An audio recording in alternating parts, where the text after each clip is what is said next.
let's get the show underway. Hands up those that are married, in a relationship, have a girlfriend and boyfriend. Hands up.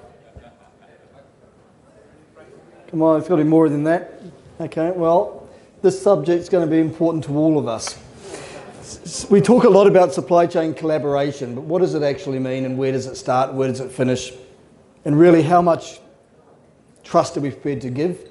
How much trust do we expect from our relationships, particularly those around our suppliers, our partners, our own staff, our 3PLs? How transparent are we prepared to be with our business information? It's a big problem, right? I want you to be collaborative, but I'm not prepared to share. So I'm going to invite Joe Lombardo, Director for ESP Consult, a boutique Singapore consulting firm that specialises in areas of supply chain collaboration, amongst other things, to come and introduce this esteemed panel. We're going to tackle the subject of trust. Joe. Good morning. Can I invite to the stage my panel, Suresh, Nanoo, Denis, Nixon, please gentlemen come forward, Richard Ong, and Sasha Vasiljkovic. Okay, thank you very much.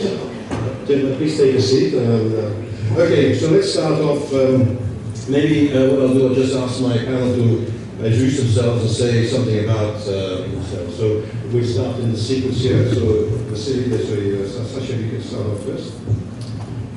My name is Sasha Vasiljkovic. Mark Miller gave an overview yesterday, but I'll refresh that. So I joined the supply chain sector with a company called Main Nicholas in Australia. Subsequently, Main Nicholas has been bought out by Linkfox, colleagues you can see here, and Toll.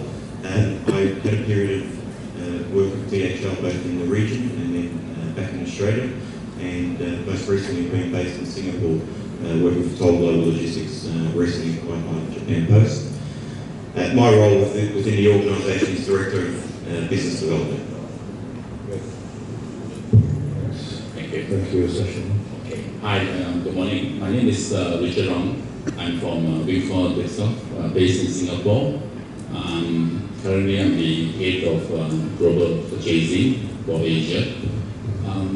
Some of you may know, Vasiljkovic, we manufacture ATMs and POS system and we are currently number 2 in the world. We have a manufacturing site here in Asia, in Shanghai, in the free trade zone. In my team, for me, I manage the direct material group purchasing and also the supplier quality management group.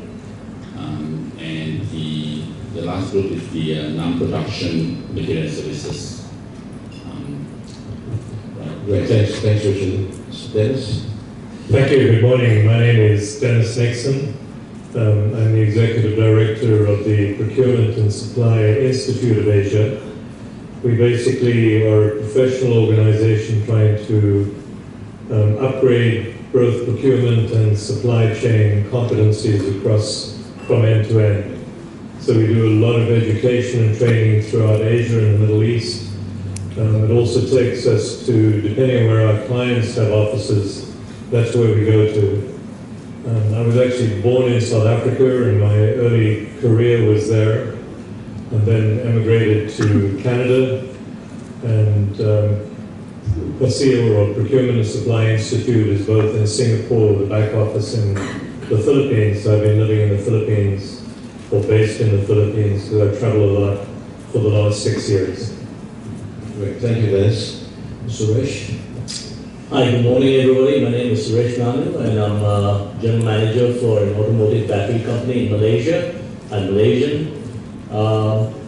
The experience that I bring hopefully to the panel is 26 years in banking. Now does that gel at all? Maybe, maybe not, but I think we have in all our DNA a customer orientation and focus that will hopefully bring some light to what we deem to be trust. In my mind, it's actually the obligation or the belief that your partner will deliver on its obligations of his or her. So I have now spent about 5 years in the automotive battery business, and It's been an eye-opening business for me. Our owners are in the Philippines, interestingly enough. A large organization that has a footprint around the region. And we are running the Malaysian operations, and we are market leaders within the market here. So whilst we don't do the full manufacturing, we do the last leg and largely traders and distributors.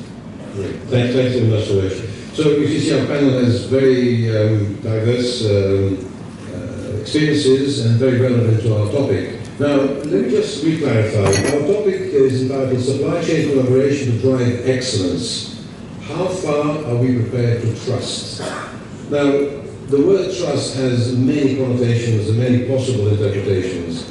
So before we start the debate in the panel here, can I join out the audience and ask you what you think trust means to you in the context of supply chain collaboration? Please put your hand up and give us what you would like to hear from the discussion or the panel, so we can actually have a more direct and relevant debate. Any volunteers? Yes, the lady over there. I would look at the credibility. Before I trust, let's say a 4PL, 3PL, I would look first at their demonstrated capability. Okay, credibility and reliability. Thank you. Nanoo? Yes. Commit what you have agreed, that will be the trust. Commitment to what you have agreed brings trust. Thank you. Excellent. What else? Any other interpretations? Anything else? Okay, that's good. So we can start. So clearly, trust, we're talking about relationship, we're talking about liability, commitment, and maybe even looking at the new paradigms that are evolving in business. Not everyone has the freedom anymore to do what maybe used to be possible in the past. So maybe let me ask Denis first of all, because he's in a situation where he is in procurement, he does training. So Peter, can I ask you, what paradigms have you seen in a way that people are now looking at managing relationships or forming relationships that could deliver trust or maybe don't deliver trust? Right. Firstly, I think when we're looking in business, we're talking about a relationship which is a business relationship, which is a different thing to a personal relationship, although the two become intermingled. We know here in Asia that a lot of the trust is built up between individuals and not necessarily between companies. So if you change the individual, then you're kind of building trust all over again. But if you look at trust from a business point of view, it's, as the lady said, it's really delivering on promises, keeping your promises, doing what you would say that you're going to do. And the second thing is that you want to build your trust based on principles. So in building the trust, and I know Joe was talking earlier about how do you build it quickly, the discussions are really around what are the principles that are going to guide our relationship in business? And if you can come to agreement on that and deliver on those, then you're a long way ahead. Excellent, excellent introduction. Suresh, if I'm transitioning from a banking environment where trust relationship was so critical, now coming into the industry where trust and relationships are very different, how do you see the two worlds of a very structured compliance to a very dynamic business environment? I think in banking what you have is obviously a non-physical product. It's a service, as opposed to what I am in now, where you're dealing with a physical product and the delivery channels that you have surrounding those. Trust in both circumstances, as I said, is centered around dependability. What do we mean by dependability? A lot of the time, as you mentioned, it's to do with your competence, your ability to be honest in maybe difficult situations. The relationships that you're building are horizontal and vertical. So you've got relationships that I deal with, and then I've got my warehouse man who's dealing with another set of relationships. And many a time, I find in my current job that things that can be sorted at different levels are not, primarily because we don't have the framework around which it works. Most of the time, we think that a technical process will solve the problems, Right. an agreement. But I don't think that's the solution. The solution is understanding the guidelines, as Sasha mentioned, and then working it through to the point where you have a framework in which a real relationship that starts to build upon things that we are all concerned about, which is cost. So how do I reduce my transaction costs? How do I reduce my process costs? How do I reduce my uncertainty costs? I think those are the things that we're looking at, and what kind of framework do we have to manage those things? Right. So should I just stop you there, because you touched a very, very interesting point, that this trust relationship is multi-tiered, multi-level. Can I talk to the audience? Who can relate to what just Suresh highlighted? Yeah. Any comment on that? The gentleman down the far end? I think that in my experience, you have to be very clear on what to expect from that collaboration. Right. In the past, I have some examples, but it was based on technology, which then led into supply chain solutions. And how did you connect in different tiers, different levels, because that's what you're referring to. How did that gel together? What made it gel together? Well, it was a top-down commitment. You know, Okay. the executive management of the company I used to work for with our customer, Right. and then it cascaded down, Right. almost to an operator level. Excellent. Thank you for that. There was another comment, I saw someone else put a hand up there. Someone else put a hand and yeah, Wayne.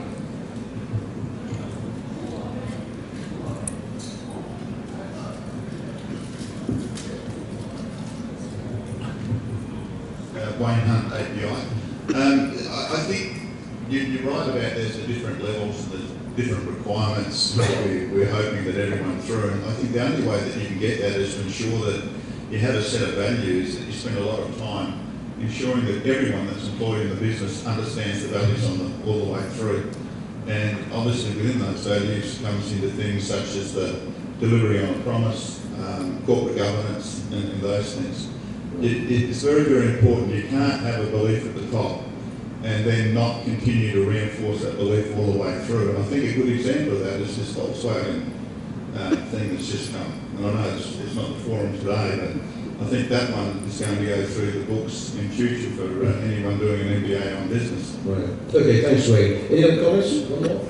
No. Okay, so can I just maybe turn to Sasha now? You serve the customers. You see these levels of relationship. You see the entry points, the top level, middle level, operational level. How do you recognize the different relationships, the trust levels, and how do you, as a supplier in the supply chain, connect this big picture?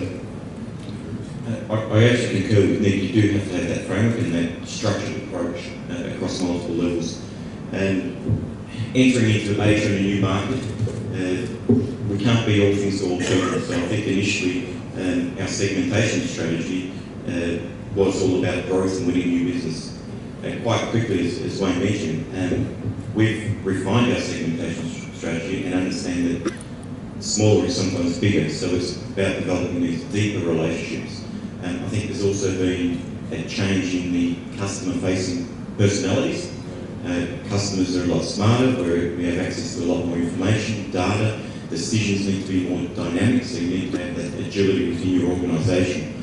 And it's a combination of training the people, but also then developing operational account managers that can talk the actual solutions. Yeah, but following to what Wayne said, how do you maintain a check and balance between the different levels of operation? Because clearly as a service provider, you have to react very quickly, you have to react in the correct way, and you must make sure that whatever decision of trust at one level actually connects to the higher level. So internally, our internal communication is critical. So within TOL, we have a program called SCOTTY, which underlines our values, so safety, continuous improvement, open and transparent, teamwork, integrity and trust. So from a top level CEO level, we have what we call town talks, so where we aggregate all our staff at events and we share key messages, and then that cascades down into various forms of training, whether it's customer facing and reinforcing those messages.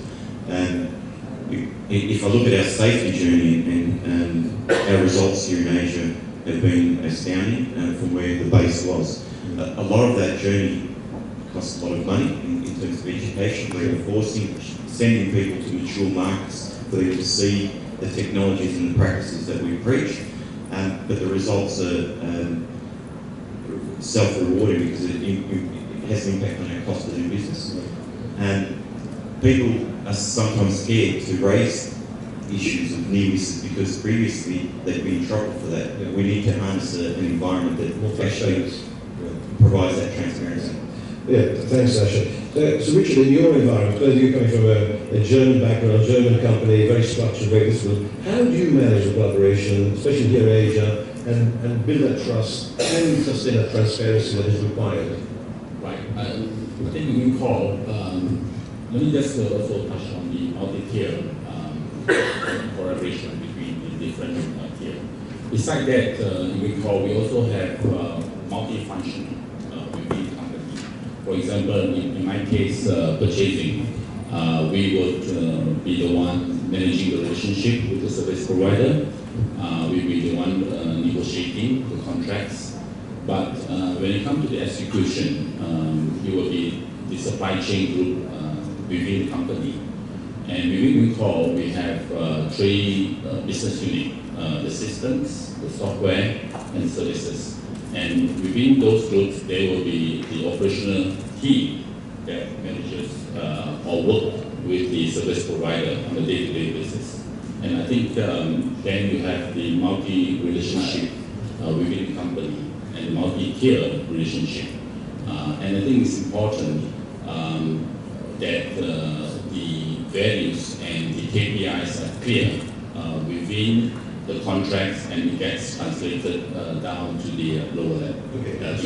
So Richard, why are you still got the mic? Let me ask you a question. And so let's look at the reverse. What have been the factors in your experience that have caused a mistrust and the difficulty to sustain a good partnership, a good relationship with your supplier? Yeah, I think that's a good question because I was going to touch on that.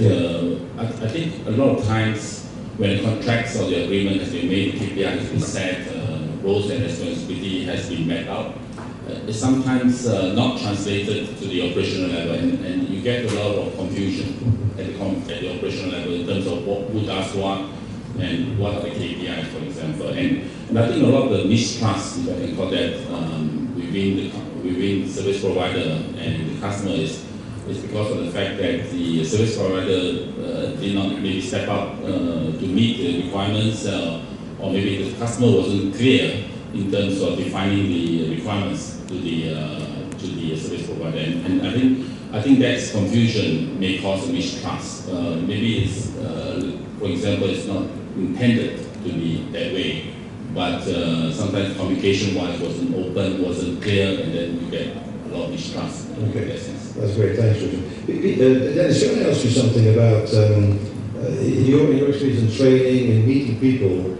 To what extent does the culture that you're operating in influence this trust level? Because the interpretation, we talk about principles, talk about values, talk about dependability, talk about transparency, but we can actually debate every single word of those and have a different meaning in different environments. How can we harness these fundamentals and at the same time balance the culture in which we are operating in? Interesting question. When we ask people to define what culture is, we get 1,000 different answers to it. To me, culture is basically the rules and norms in which people operate. And if you're looking at a global logistics situation, you're crossing many different cultures. I think the principles still apply, but in each, for example, we know in China that first of all, if you're negotiating with somebody, you've got to build some form of relationship and understanding and so on before you can really get down to business. At the same time, you're also aware that that very relationship can be used as leverage against you, because now that you're friends, we can work against it. So in every single culture, it's different. However, I think the one word we would add to the list that you gave is consistency. if you as a person and as a company are consistent in that you really do want collaboration, and these are the principles on which we'll do it, and you're willing to call the other party when they're moving away from that, that in itself augurs well for collaboration going forward. I don't know if that answers what you were looking for, John. I think it does. Let's ask the audience. So far, what you've heard, does that actually give you the confidence that you can sustain a relationship, that the trust can be built? Any comments, any ideas? Yes, there's one down there. From my inputs to build the trust, I think I agree with Mr. Richard just about values. So sometimes problems, mismatched values, causes a certain level of distrust. So it's very important at a very high level in organization to establish and make sure that we say coherent values. The other problem that I face personally in my work capacity is overselling.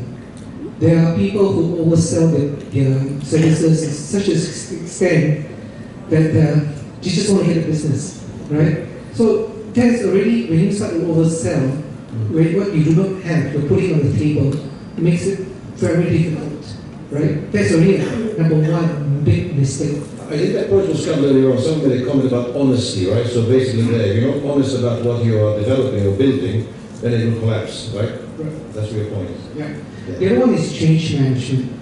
As we go along with the business, people do not understand that what takes. People drive the business, right? The processes that put in place. Right. But when there's a change, we always find that things crumble down. We have breakdown in process, breakdown in deliveries, and so on and so forth. Because people do change, but the change management, way they manage change management is very poor generally. Yeah. So nobody can actually, for example, there's no standard work in some cases. You have process and you don't have standardized work. Those are two different elements. Could I stop you on that? Because change management has a different connotation altogether. Here we're talking about principles, values, core values, we're talking about transparency, which are fundamentals, and honestly, those should not change an organization. People might change. Let me ask Suresh about this question, about changing or sustaining the values, the principles, irrespective of what happens in the organization. How do you see this impacting the trust and sustainability of the integrity and transparency we're talking about? I think the first thing is actually an appreciation of the word trust. So a trust is a belief. You know, it's a belief that the partner is going to live up to the obligations. Right. Now, where are these obligations? They're on a hard piece of paper that hopefully is the agreement that you don't need to go back to unless there is a big problem. And so everything after you've signed a piece of paper, when you put out an RFP and you say, I want partners, everybody's going to say I'm the best, I'm the most efficient for your dollar. All of those promises have nothing to do with trust at that point, because none of them have proven their dependability, their honesty, their competence. You've just got pieces of paper and maybe some historical information that you have around their business or their reputation. Okay, Volkswagen had a great reputation, so there it goes. I think it's difficult in this environment to make a call about trust at the point of engagement. You only learn about trust when things go wrong. I'll tell you an example. We supply 100% of Proton automotive batteries with a supply chain problem, and we had to air freight because otherwise we would be in huge penalties if their production lines stalled. So this is where we went back to our supply chain partners to see how they could help out. Some of them could, some of them were absolutely dismal. And it was multimodal, so you know we had a lot of scrambling to do. But that is where you build trust. You build trust in the most awful circumstances, and you build dependability, and none of this can be encapsulated, I think, in an agreement. You know, you can talk about frameworks and you can talk about, you know, putting KPIs. In fact, most of the time when I go for meetings and we talk about KPIs, it's quite adversarial. the environment is not good. We are talking about, hey, you didn't do this, and you did this, and you didn't do this, and the guy is defending. So how do you compromise on that? How do you compromise between the hard, black and white, and the soft side of it? I think there is no easy answer to that, and the answer is, and I don't know whether it's to do with culture or otherwise, but it's to do with initiatives that you undertake. Simple as going out for dinner with them. So where you're able to talk to them in a non-business environment. I mean, that may sound trite, but that's the truth. So you get to know them better. I think there's a better opportunity to still maintain very good business relationships, but build in some flexibility on both sides. Because that's what you're looking for. Collaboration means that. Right. Thanks, Suresh. Can I just bring in now Sasha on the point that the gentleman over there asked about overselling and doing something which is beyond the perimeter of what is expected. Have you encountered this issue, and how do you sort of guard against it? Well, I think it's a quick way to reducing your success. I'm a strong believer in developing relevant solutions. As entrants in new markets, we do refer and share examples of best practices and case studies that we have. And we have many of them, but it's important to, again, to present that in what can we actually deliver in that market for that customer at that point in time. We've got various checks and balances in terms, so from a customer-facing solution developer, it's not the hungry BD representative that's only out there presenting the solution. We engage our solution engineers, we engage our operators in a collaborative manner to make sure that what we are pitching to the customer, we can actually deliver. Because that is the first moment of truth. And you're sure about it? People down the line reporting into your organisation, yes, they're actually pitching on the same note as you are? Yes, we've got a formal process. So we have come to the last minute of a bid submission, and we have not submitted because we haven't got the formal sign-off. It just re-emphasises our values as an organisation. I might just say, I think one of the challenges here in Asia, though, and I'm happy for my procurement leads here to share their views, coming from a more mature market in Australia and other parts of the world, we tend to find that the time given to develop a response and solution is very tight. We read the documents and we see that the strategic intent is all great, but we've got a week to respond, and quite frankly, in our organisation, we have an opportunity assessment tool where we don't have a relationship, where we haven't engaged with the customer previously, with the timelines don't align. I would prefer a no-go situation and ask to develop that relationship over the next contract term, so that when the customer does go to tender again, we have some substance in which to propose. That's great, Sasha. You touched a very important point, which is contract term, which I'll come back to later on. But let me put a question to the audience here.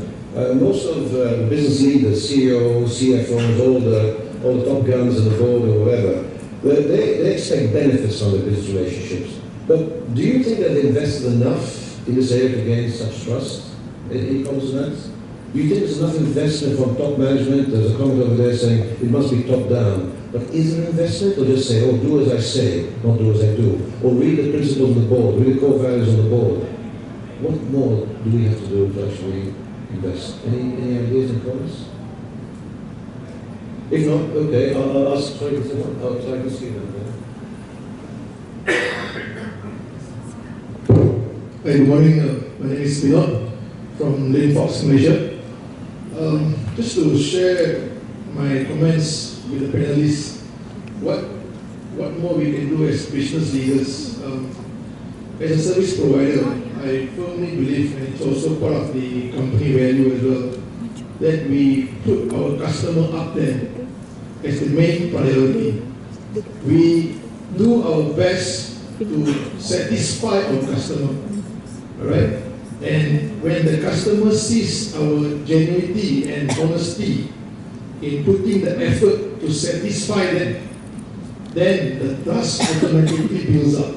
And I also agree with one of the panelists there about contractual formulation and signing, because in many organizations there will be one department formulating the contract, But then the executioners will be another department, operations department, and there will be some mismatch, there will be some miscommunication. I've had disagreements with my customer as well, but, and sometimes I feel I'm correct, the customer may be wrong. But here in Asia, it's very important we give face to the customer. We do not put our customer down. If he asks you something to do something irregular, if he asks you something irregular, would you still give him face and support? Depends. It comes back to our company value again. Again, it comes back to integrity, trust. If they're asking something which is out of the contract but not bordering to dishonesty or integrity, of course we will put the extra effort to do that. Yeah. But just I want to just stress the point that, and I also agree with another panelist here, in Asia, it's relationships. It's not more company to company, it's who we are dealing with. And if the person likes us, things work better. You look at the Volkswagen case, I look at the news, it's very high profile in Europe, but in Asia it's not. Because in Asia it's managed through relationships. Okay. So you don't get the cars being pulled out in Asia, that's how you see it in Europe. Thank you, sir. I think we've taken on the point. Can I ask Richard, do you want to make a comment on that? Because clearly that's an interesting point I'd like to comment on. On the comment about the relationship between individual and right. And I think even for Windcom, there is multi-tier relationship, right? Between the customer, between the service provider, and recently we did RFQ to streamline our supply chain processes and try to create a central hub in Singapore where we would all the contract manufacturers will ship to the central hub and then we integrate and ship out to the various customers. And in the process of doing RFQ, we find that different service providers they tend to respond to RFQ without in-depth understanding.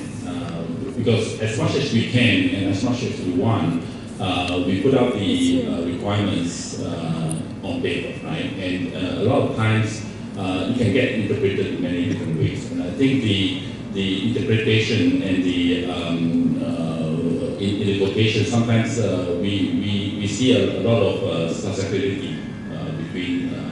And I think in there, I think it's important to understand the IQ and also to make inquiries to further that point. Thank you. Yes, Sasha. I think that's a relevant point, and one of the most critical steps before you get to contract is the validation process. In the absence of data or quality data, in some instances, in some of the RFPs that we deal with, in our solution setting, we are highlighting assumptions.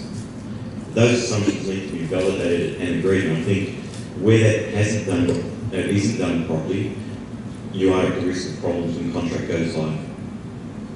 Thank you, Sasha. Can I bring in, because we're now running into the wrap-up session, Dennis, can I ask you the question I ask everyone?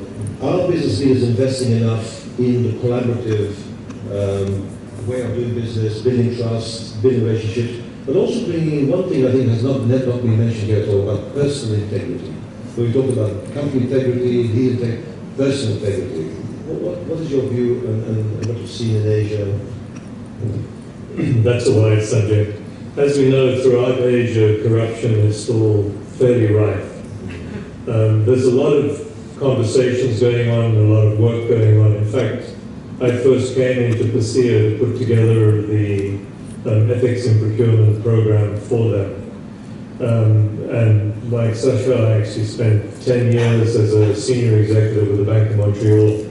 So it was sort of imbued, and one worse thing, my father was an auditor. So I grew up knowing that if you steal a cent or you steal $1 million, you're a thief. That's what he told me when I was tiny.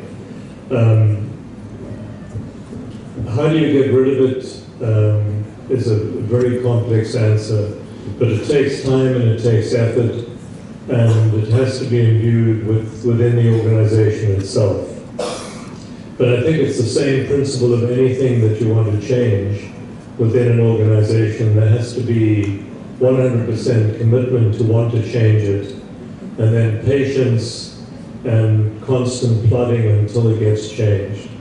You can't just do it overnight. Right. So it's a long-term investment. It's a long-term investment. It's a long-term consistency again. Right. But I think when it comes to collaboration, there are things that you can change fairly rapidly.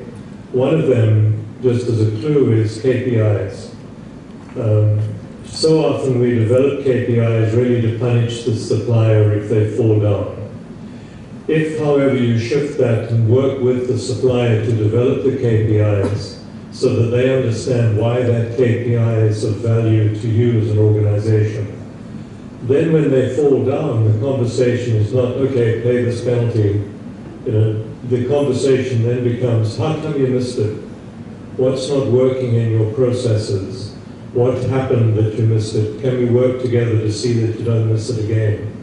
That's the kind of thing that changes collaboration.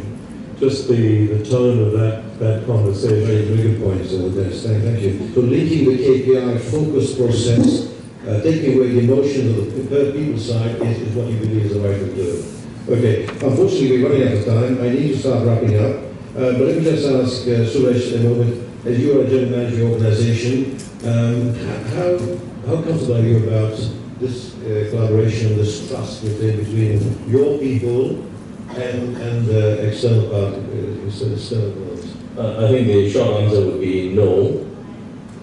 It obviously is still quite an adversarial relationship that we have with our partners.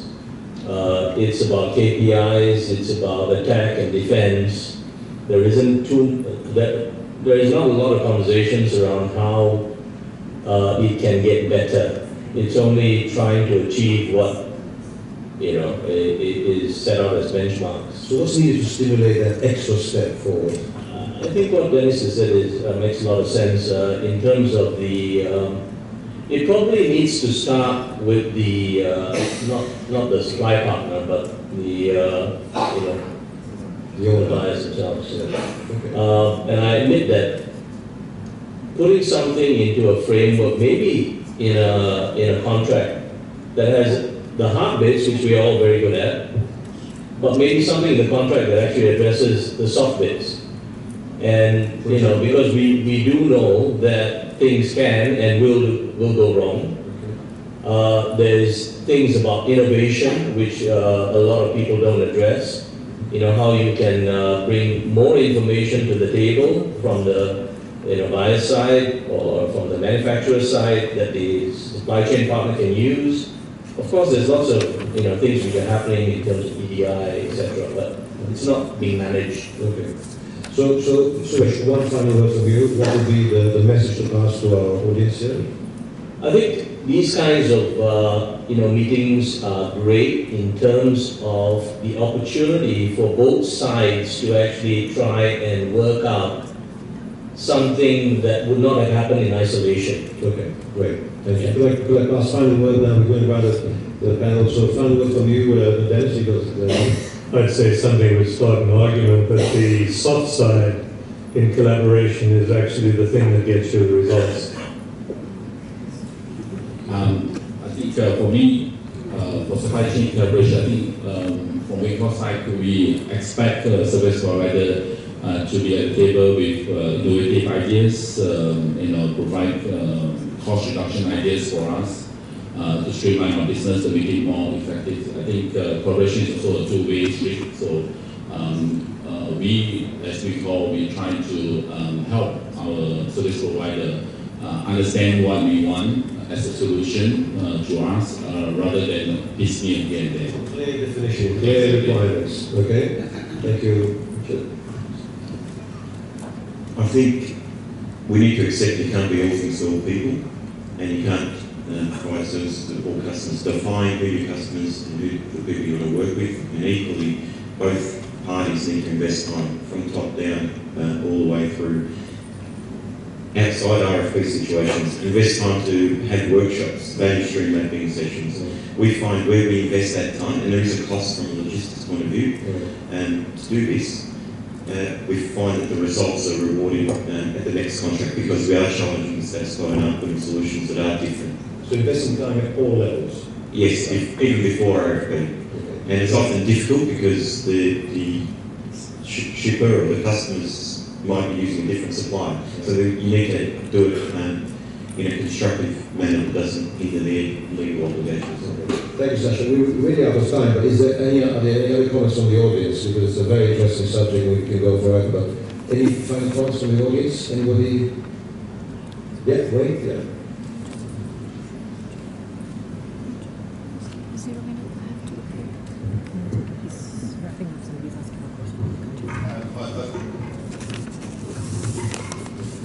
It's on.